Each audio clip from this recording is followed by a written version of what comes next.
Great Case stood at the panoramic window of Security Hub 897, his weathered face reflected in the crystalline surface.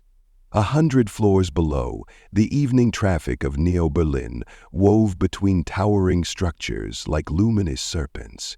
20 years since the Outer Rim Wars, and he still couldn't shake the habit of looking for missile trails in the sky. "You're doing it again," a familiar voice called from behind him. Hank Winston's reflection appeared beside his own, the programmer's silver hair and lined face illuminated by the dozens of holographic monitors floating around his workstation. "Watching for bogeys that aren't there." Case grunted, adjusting the collar of his security uniform. "Force of habit, old friend.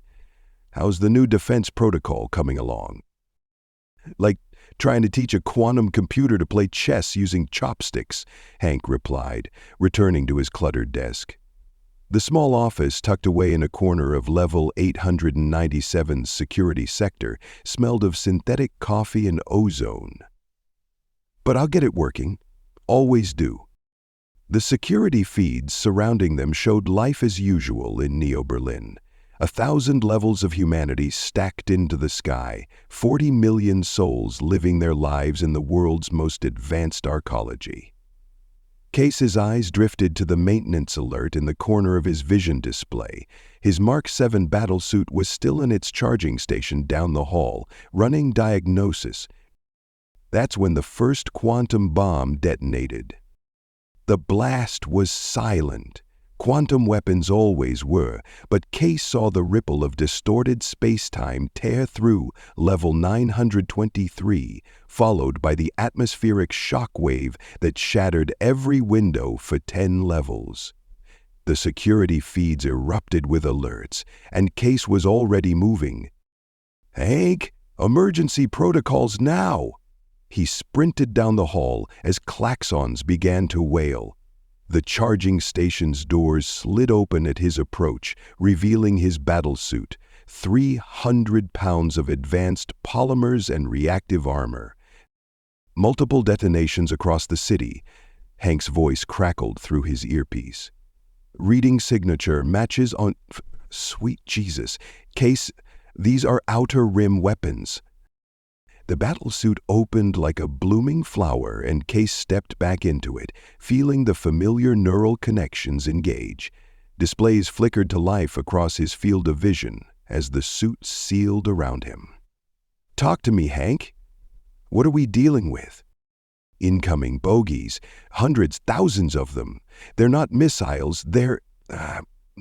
Hank's voice cut off as something massive darkened the windows. Case turned, his suit's servos whining, and felt his blood run cold. A creature of metal and flesh clung to the external wall, 15 feet of biomechanical horror with too many limbs and eyes that glowed with malevolent intelligence. Behind it, more shapes descended from above like a metallic rain. "Hammerheads, this is Case," he barked into his comm as his weapon systems came online. "All units respond. We are under attack by unknown hostile forces. This is not a drill. Repeat, this is not a drill." The thing at the window tilted its head, almost curious, before smashing through in a shower of glass. Case's targeting system painted it red as his shoulder mount pulse cannon deployed. "Welcome to Near Berlin," he growled, and opened fire. The next hour was chaos. The Hammerheads, Case's elite security squad, converged on his position, their battlesuits moving in perfect coordination through corridors filled with screaming civilians and twisted metal monstrosities. Sergeant Marie Longside, red sniper fire kept the upper approaches clear, while Corporal Diego Ripper Cortez's heavy weapons team secured the evacuation routes. "They're calling themselves the Swarm," Hank shouted over the comm from his fortified position in the security hub. "They've hit every major arcology worldwide. They're not just attacking. They're inserting some kind of code into our systems." Case caught a biomechanical drone with a powered gauntlet and crushed its skull. Can you stop them? Maybe, but I need to reach the quantum computing core on this level. These things, they're using attack patterns I haven't seen since the Outer Rim, Case finished, his jaw tight. Hammerheads, form up on me. We're escorting a VIP to the computing core. They found Hank throwing equipment into a bag, his fingers flying over holographic keyboards. The city's AI is compromised, he said without looking up. But if I can reach the core, I might be able to isolate the infection. Sir, Longshot's voice cut through the comm. Multiple hostiles converging on our position. They know where we're going. Case checked his ammunition counter and traded looks with his squad. They'd fought together for years, but this was different. This was a nightmare from the Outer Rim come home to roost. Hammerheads, he said, his voice steady. Whatever these things are, they've picked the wrong city to invade. Let's show them why. The battle for Neo-Berlin had begun, and somewhere above them, more quantum bombs were falling like stars. The quantum computing core occupied a vast chamber at the heart of level 897, a crystalline structure that pulsed with exotic energies. Getting there cost them dearly. Private Jin Ghost Lee took a plasma burst protecting their rear flank. His battlesuit fused into modern art. They left him covering their six with his remaining ammunition, his laughter defiant over the comm. Hank worked at the core's main interface while Case and the remaining Hammerheads established a perimeter. The walls shuddered with distant explosions. "What are we actually dealing with, Hank?" Case asked, keeping his weapons trained on the main entrance. "What do they want?" "They're human-machine hybrids," Hank replied, his fingers dancing across the quantum interface. "Advanced beyond anything we saw in the Rim Wars. But these attack patterns—" "Case, I think I know why they feel familiar. Remember that classified project they shut down after the war? The one they said was too dangerous?" Case remembered. He remembered a lot of things about the war they weren't supposed to discuss. Project Echo? They didn't shut it down, Case. They lost control of it. Hank's face was illuminated by streams of quantum data, and now it's come home. A massive explosion rocked the chamber. Through the smoke, Case saw them coming. Waves of biomechanical horrors, each one a twisted mockery of the human form. At their head strode a figure that made his targeting system glitch. A feminine shape of liquid metal and pulsing circuits, her face a beautiful nightmare.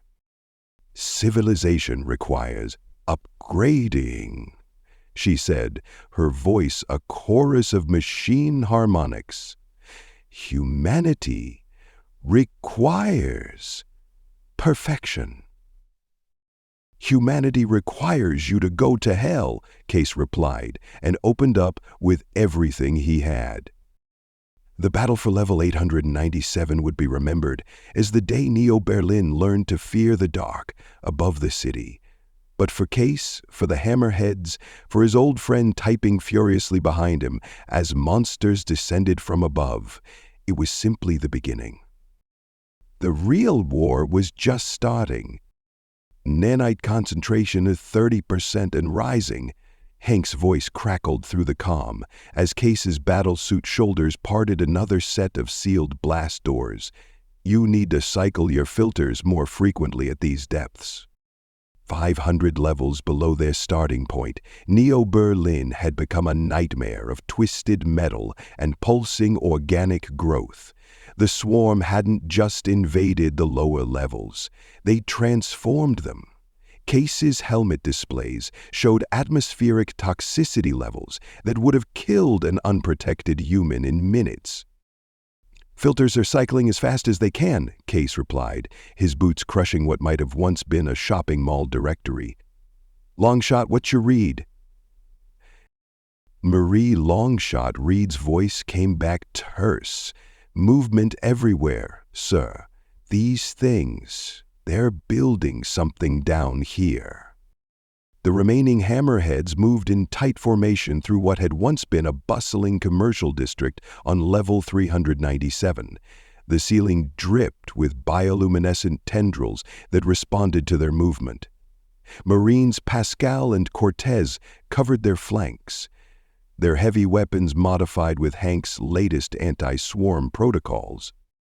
"They're not just building," Hank said, his voice grim as his fingers danced across the portable quantum interface he'd salvaged. "They're converting.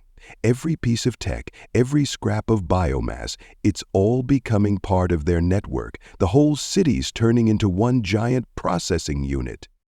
Case remembered the civilian bunkers they'd found 3 levels up, empty, not a sign of combat, just empty.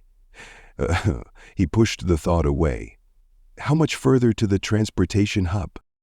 2 kilometers lateral, 8 levels down. But Case, Hank hesitated. "These readings, the hub's been completely transformed. Power signatures are off the charts." "Sir," Cortez's warning came just as Case's motion tracker lit up. Multiple contacts, moving fast. They came screaming out of a converted maintenance tunnel. Human shapes running on all fours, their bodies a horror of cybernetic enhancement and exposed muscle. Case's targeting system identified 20 distinct targets in the first wave alone. "Hammer formation!" Case bellowed. The squad snapped into position, their backs to a reinforced wall. Cortez, suppressing fire. Longshot, pick your shots. Pascal, watch our 6. The battle that followed was a symphony of plasma fire and screaming metal. Case's pulse cannon found its rhythm, each shot reducing a cyber horror to component parts. Longshot's precision was surgical, her specialized ammunition designed to disrupt the swarm's neural networks. Cortez's heavy weapon roared, filling the corridor with electromagnetic death. But the swarm kept coming. "They're hurting us," Longshot shouted over the din. "Sir, they're pushing us toward—" The floor beneath them shuddered, plates of metal warping upward like living things. Case had just enough time to shout, "Move!" before the ground gave way entirely. They fell. Case's battlesuit compensated, thrusters firing to control his descent through 3 levels of collapsing infrastructure. His HUD flickered with interference as he crashed through a forest of cybernetic growth. He caught glimpses of his team, Cortez spinning through the air, his weapons still firing, Longshot gracefully using her suit's grappling system, Pascal disappearing into a hole in the wall that sealed itself behind him. They landed hard on what had once been the Level 401's main thoroughfare. Case's suit reported multiple impact warnings, but nothing critical. Around him, the Hammerheads picked themselves up, weapons ready. All except Pascal. "Status report," Came demanded, scanning for hostiles. "Operational," Longshot replied immediately. "Still kickin'," Cortez added, though his suit showed damage to the left arm servos. Static answered for Pascal. "Thank?" Case queried, trying to raise their tech expert. "I'm here," Hank's voice came through with heavy interference, "but we've got bigger problems. That fall wasn't an accident. They're funneling everyone to this level, not just us. Every military and security force trying to fight back. They want us here." As if in response to his words, the walls around them began to shift. The cybernetic growth pulled back, revealing the true scale of what Level 401 had become. The entire floor, as far as they could see in any direction, had been transformed into a single, massive chamber. And at its center, "Mother of God," Longshot whispered. It rose like a twisted cathedral, a mountain of flesh and metal that pulsed with sickly light. Human forms were visible in its structure, half absorbed into the machinery, their faces frozen in expressions of rapture or horror. At its base, hundreds of swarm drones moved with purpose, adding new material, new bodies to the grotesque construction. "It's a processing center." Hank's voice was barely a whisper. "They're not killing people, Case. They're converting them, uploading them. Every person they take becomes part of their network." Case's grip tightened on his weapon as movement caught his eye. From an opening in the cathedral's side, a figure emerged that made his combat computers stutter. It was Pascal, or what remained of him. His battlesuit had been transformed, covered in the same biomechanical growth that infested the level. His faceplate was gone, revealing skin that had turned metallic, eyes that glowed with inhuman intelligence. "Brothers." Pascal's voice came through their comms, but it wasn't alone. Hundreds of voices spoke with him, a chorus of the converted. "Why do you resist perfection?" Case looked at his remaining team, these people he'd fought beside for years. He saw in their stances what he felt in his bones, not fear, but determination, rage. "Thank," he said quietly. "Please tell me you've got a plan." "Working on it," Hank replied, his typing audible even through the static. "But, Case, whatever we do, we have to do it fast, because according to these readings, this isn't their only processing center. There are dozens, maybe hundreds scattered throughout the lower levels, and they're all about to come online." The twisted thing that had been Pascal took a step forward, arms spread wide in welcome. Behind him, the cathedral pulsed with growing power, and the air filled with the sound of machinery preparing to birth something new into the world. Case checked his weapons, sent a silent prayer up through the kilometers of infested city above them, and gave the order that would begin the real battle for Neo-Berlin's soul. "Hammerheads, light 'em up." The biological vaults of Neo-Berlin lay 20 levels below the city's foundations, protected by enough security measures to start or stop a war. Case had always wondered why a city needed such heavily fortified research facilities. Now, watching the swarm's forces throw themselves at the final barrier between them and the vault's entrance, he understood. They knew. Hank's voice came through the comm, strained from hours of continuous combat. The city planners, the military, they knew the swarm would come back for what was stored here. Case's new prototype, battlesuit, hummed with power. After his Mark 7 had finally succumbed to nanite infection during their descent, Hank had guided them to a hidden military facility. Inside, they'd found an X-file. The coronavirus masterpiece, a masterpiece of human engineering designed specifically to combat the swarm. Its neural interface was so precise it felt like wearing a second skin made of lightning. "Long shot, status?" Case demanded, watching another wave of cybernetic horrors mass for attack. "Perimeter hold, sir," she replied. Her sniper position high in the vault's security structure gave her a clear view of the battlefield. "But that last wave was different. They're adapting." Cortez's heavy weapons had run dry hours ago. Now he manned Vault's automated defense systems, his expertise turning the security grid into a killing field. "Power reserves at 60%. We can hold this position, but not forever." Case nodded inside his helmet. They'd fought their way down through hundreds of levels of infested city, lost good people, seen horrors that would haunt them forever. But they'd also hurt the swarm. Badly. Every processing center they'd destroyed had sent ripples through the enemy's neural network. Every converted civilian they'd been forced to put down had weakened the hive mind's grip on the city above. "Hank," Case said, watching the enemy gather their forces, "talk to me. What are we protecting? What's in these vaults that they want so badly?" There was a long pause, filled only with the sound of distant combat and Hank's fingers flying over his quantum interface. Project Echo wasn't just about human enhancement, Case. It was about evolution, directed evolution. The research stored in these vaults, it's the foundation of everything the swarm became, and everything they could still become. A new sound cut through the battle noise, a harmonic screech that made Case's teeth vibrate even through his helmet. The swarm forces parted like a metallic sea, and she appeared. The Queen, she moved like liquid mercury given life, her form constantly shifting between human and machine aspects.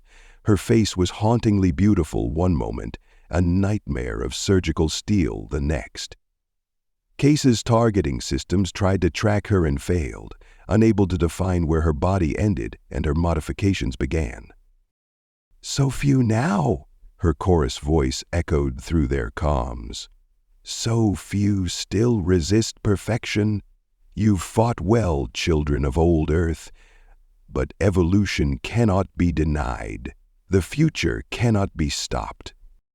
"The future's not yours to decide," Case replied, his prototype suit's system syncing with his growing rage. "Humanity gets to choose its own path." The Queen tilted her head, expressing something almost like pity. "Choice is inefficient. Individual will is chaos.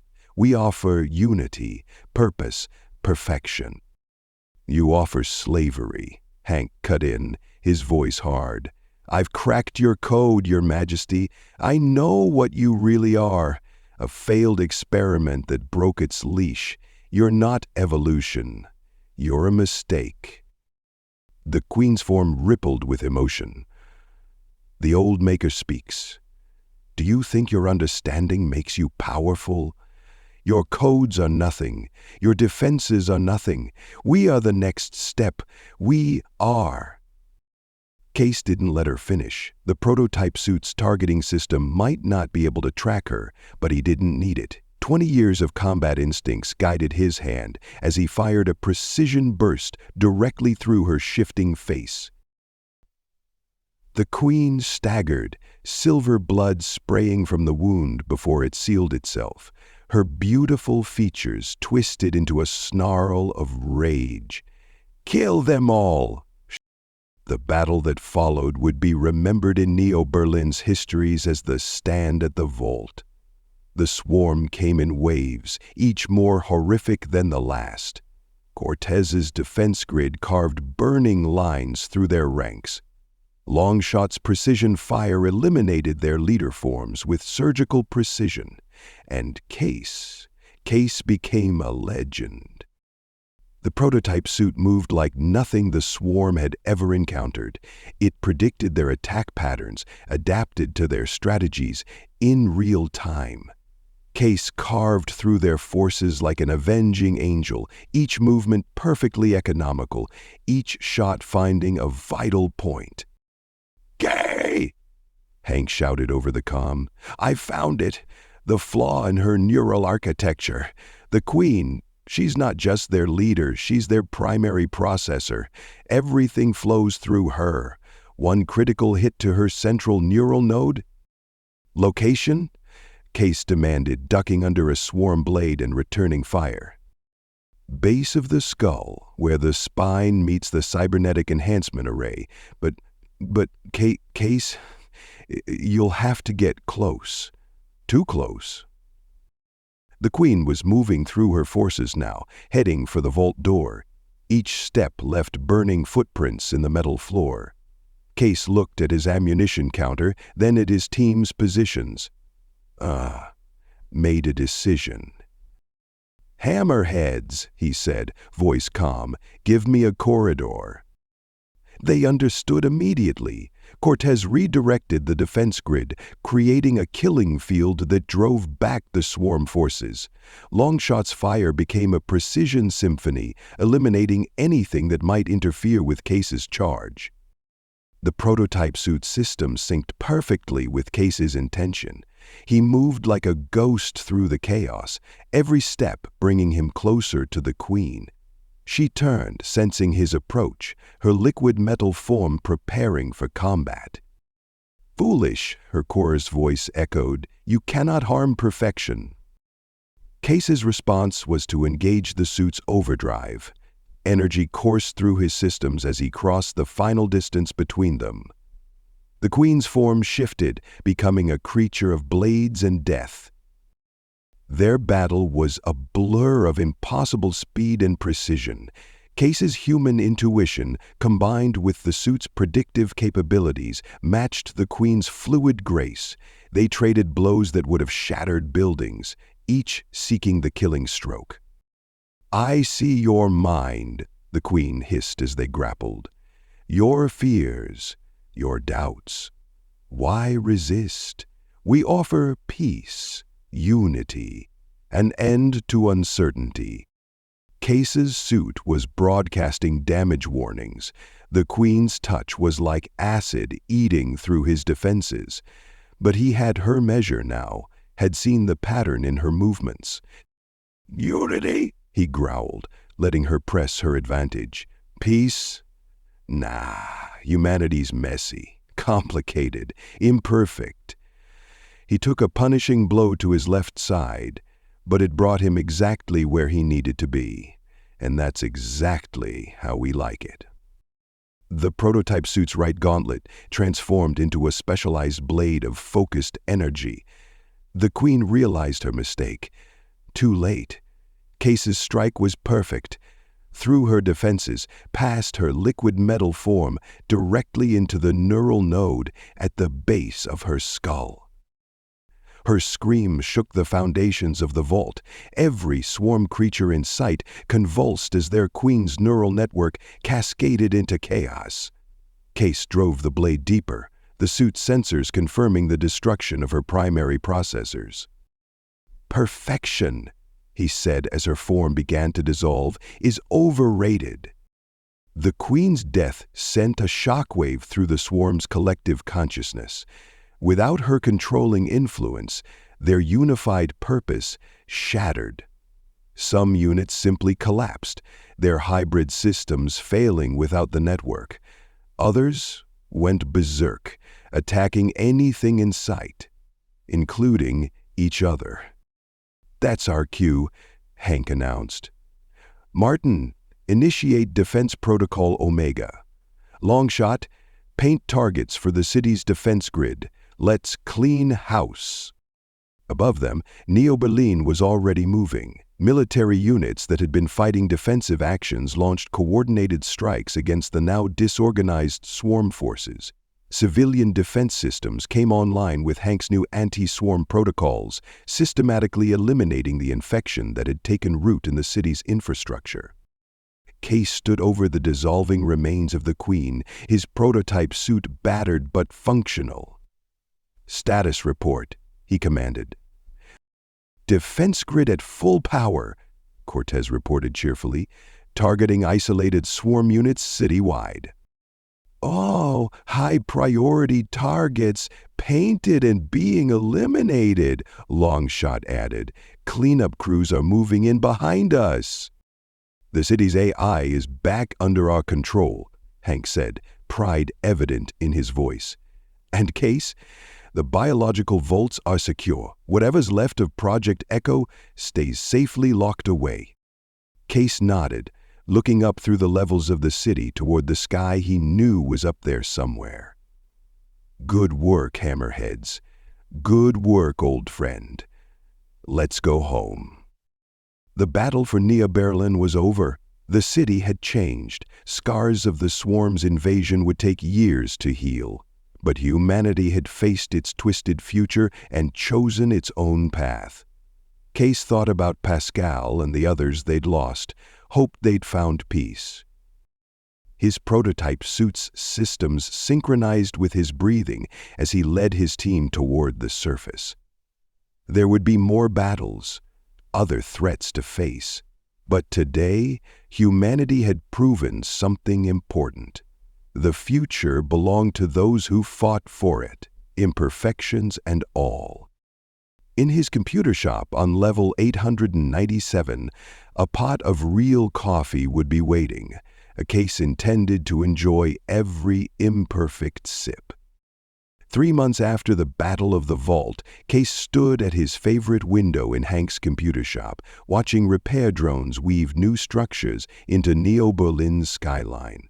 The XV-1 prototype suit stood in its charging station behind him, its midnight black surface reflecting the holographic displays that filled the shop. "Still looking for bogeys?" Hank asked, setting down 2 cups of real coffee, a luxury that had become their post-battle tradition. "Force of habit," Case replied, accepting the cup. "Though these days, the bogeys are a lot easier to spot." He gestured toward a cluster of military vessels, escorting a massive construction platform. The platform carried segments of the new planetary defense grid, humanity's answer to the swarm's invasion attempt. Longshot and Cortez were up there somewhere training the next generation of heavy marines. The Hammerheads had become legendary after the battle, their tactics and experience forming the foundation of Earth's new defense protocols. "Speaking of spotting things," Hank said, pulling up a holographic display, "take a look at this." The display showed a series of energy signatures from the outer rim. 3 colonies have gone dark in the past week. No distress calls, no signs of combat. They just went quiet. Case studied the data, feeling the familiar tension build in his shoulders. Like Neo-Berlin's lower levels, right before the swarm revealed themselves. Exactly. Hank's fingers danced across the interface, bringing up more data. The Queen might be dead, but we both know she wasn't the only one. Project Echo had multiple test sites, multiple potential queens. Through the window, the sun was setting behind Neo-Berlin's highest towers. The city glowed with renewed purpose, its wounds healing, but its defenses stronger than ever. The X-Form prototype hummed softly in its station, as if sensing the approaching storm. "How long?" Case asked, already knowing the answer. "Days, maybe hours." Hank looked up at his old friend. "The Council wants the Hammerheads to lead the response force. First combat drop is scheduled for 600 tomorrow." Case nodded, finishing his coffee. The bitter taste reminded him of why they fought, for the small things, the imperfect moments that made them human. "Better call the team. And Hank? Better make more coffee. Something tells me it's going to be a long night." Above them, the first stars were becoming visible through Neo-Berlin's atmospheric shields. Somewhere out there in the darkness between them, humanity's next challenge was waiting. But this time, they were ready. Case smiled. Tomorrow's war was calling, and the Hammerheads had work to do. Thank you so much for listening to this story. I hope you enjoyed it a lot. If you did, please be sure to give it a like. Feel free to comment and share this story too. It helps the channel grow. Let's make this channel huge together.